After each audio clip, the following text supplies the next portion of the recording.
Problem 1. 4 classes are having a soccer tournament. If there has to be one competition between every 2 classes, which would be a round robin, how many rounds does each class participate in, and how many rounds are there all? All we need to do is use the formulas we've got from the last video.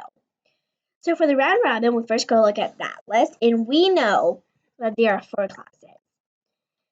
How many rounds does each class participate in? We subtract 1 from that. That's 3. So 3 rounds. And then the second question, how many rounds are there in all? Okay, for you, you would actually write like a full sentence or maybe like a unit. For me, since I don't have a lot of space, I'm just going to do this. But remember, you always have to have the unit at least, or a sentence. That's better. How many rounds are in there in all? To find the total amount of rounds for a round robin, for a single one, we are going to do 3 times 3 minus 1 divided by 2.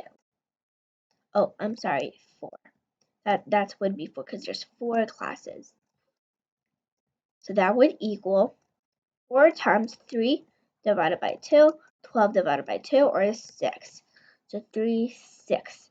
So those are the separate answers to the first and second questions. Now, let's do the second part. A group of towns are having a softball tournament. There are 5 towns. Each town has 2 teams.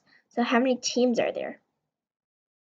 Teams would be equal to 2 times 5, or 10.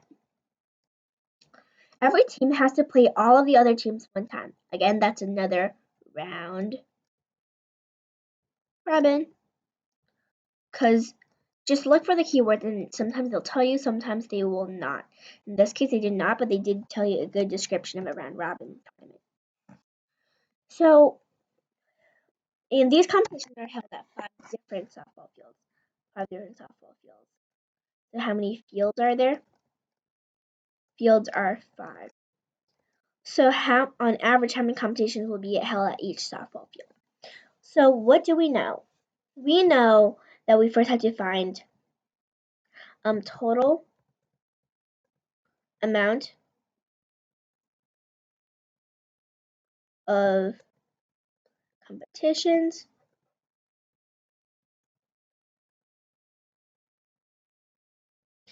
and we have to divide that by 5 to get our average. So how do we find this? Well, again, it's a round robin, so we go back and find the formula that we need. And that would be 10 times 10 minus 1 divided by 2. And as we do this, I would like you to actually, as we do more problems, I want you to kind of start memorizing these because it's like helpful. You're not going to have a sheet of paper when you're doing some practice tests or doing a test or something. Anyway, this is 9, and we can first do 10 divided by 2 because of the associative property. So that would be 5 times this 9 right here, which equals 45. So on average, there would be 45 competitions held at each softball field. And that's our answer.